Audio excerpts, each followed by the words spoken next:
एक लंबे समय पहले एक गांव में आनंद, उसके माता पिता जानकी और रमैया, उसकी पत्नी नर्मदा और उसके बेटे नानी के साथ एक छोटे घर में रहता था। आनंद नौकरी करके आए हुए पैसों से अपना घर चलाता था। जानकी उसकी बहू नर्मदा से सारे काम करवाती थी और उसे हमेशा ताने मार मार के दुखी करती थी, मगर नर्मदा उसे कुछ ना कह के चुप बैठती थी। ऐसे कुछ साल बाद आनंद अपने नौकरी से कमाए पैसों को बचा बचा के एक बड़ा नया घर खरीदता है। आनंद के खरीदे हुए नए घर में बहुत समय से एक भूत रहती थी। ये बात आनंद को नहीं पता था और इसीलिए वो घर खरीदता है और उसके आसपास खाली रहने के कारण दिखने में बहुत शांत सा माहौल था और जानकी में कोई बदलाव नहीं आया।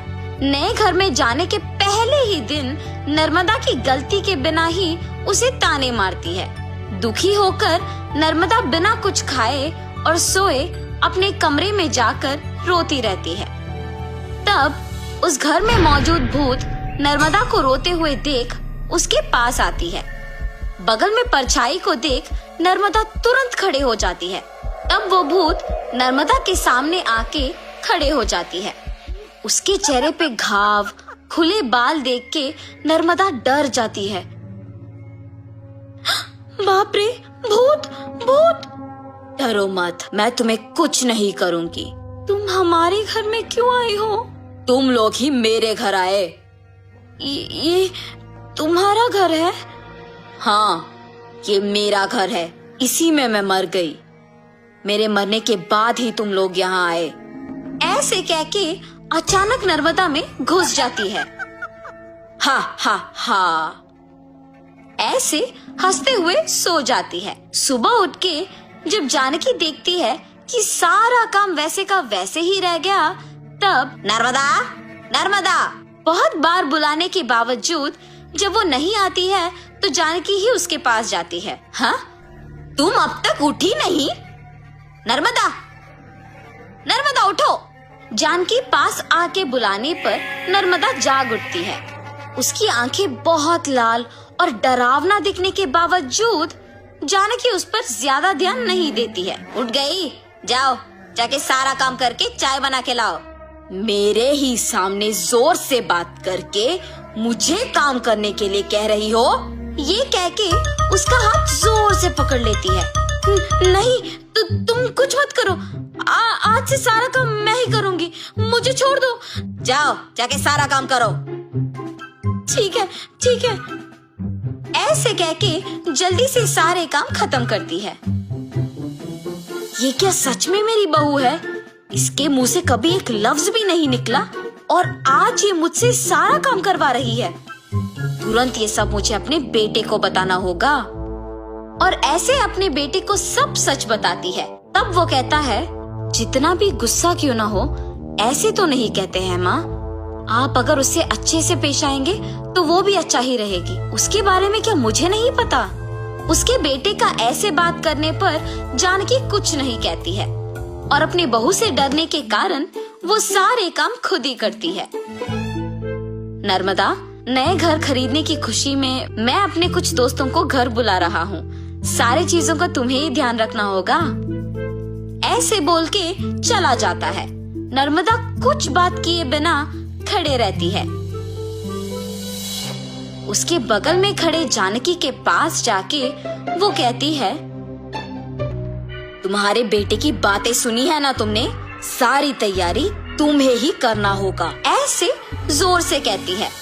अगले दिन आनंद दोपहर को अपने दोस्तों को घर ले आता है। नर्मदा, तुमने सारी तैयारी कर ली ना? हाँ जी। और ऐसे सबको खाना परोसती है और सभी हंसते हुए बातें करते रहते हैं। सभी व्यंजन स्वादिष्ट है भाभी जी। हाँ, मेरी पत्नी के हाथों में जादू है। आनंद, तुम्हारा घर भी बहुत खूबसूरत है यार। चारों ओर खाली और शांत है। इस घर को देखते ही पसंद आ गया मुझे, इसीलिए इसे बचाए हुए सारे पैसों से खरीदा हूँ। अब इस घर का मालिक मैं हूँ। ऐसे आनंद कहता है। ये सुनते ही नर्मदा तुरंत भूत बनके अजीब आवाजें बनाती है। उसका सिर नीचे झुका रहता है और अजीब आवाजें आने के कारण सभी उसी को देखते हैं। नर्मदा, क्या हुआ तुम्हें? नर्मदा अचानक अपना सिर ऊपर करती है और क्या इस घर का मालिक तुम हो? मैं हूँ इस घर की मालकिन। ऐसे उसे घूरने पर आनंद अचानक हवा में ऊपर उड़ने लगता है। नहीं, ये तुम्हारा ही घर है, मुझे छोड़ दो। ऐसे कहने पर आनंद को नीचे छोड़ देती है। ये सब देख के घर के सारे मेहमान भूत भूत कह के वहाँ से भाग जाते हैं। नर्मदा जैसे उसे कुछ पता नहीं है अपने कमरे में जाके सो जाती है। आनंद, कम से कम अब मेरी बातों का यकीन करोगे तुम? तुम्हारी पत्नी में भूत घुसी है, भूत। देखो आज उसने क्या कर दिया। हाँ माँ, अब हम क्या करें? एक मांत्रिक को बुलवाना ही पड़ेगा।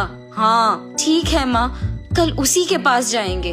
और ऐसे जब सब बैठे हुए थे, नर्मदा आती है और सभी डर जाते हैं। तब उन्हें देख कहती है, क्यों सब मुझे देख के डर रहे हैं? क्या हुआ तुम सबको? कुछ नहीं। अब आप तो कुछ भी कर सकते हो ना। क्या करना है मुझे? मैं जो बोलूँगा तुम नहीं कर पाओगी। मैं नहीं कर पाऊंगी? पहले बोलो। अच्छा, क्या तुम इस बोतल के अंदर घुस के वापस बाहर आ सकती हो? इतना ही, और मैं ये नहीं कर पाऊंगी? देखो। ऐसे बिना कुछ सोचे समझे नर्मदा में घुसी आत्मा अचानक उस बोतल में घुस जाती है और तुरंत जानकी उस बोतल का ढक्कन बंद कर देती है।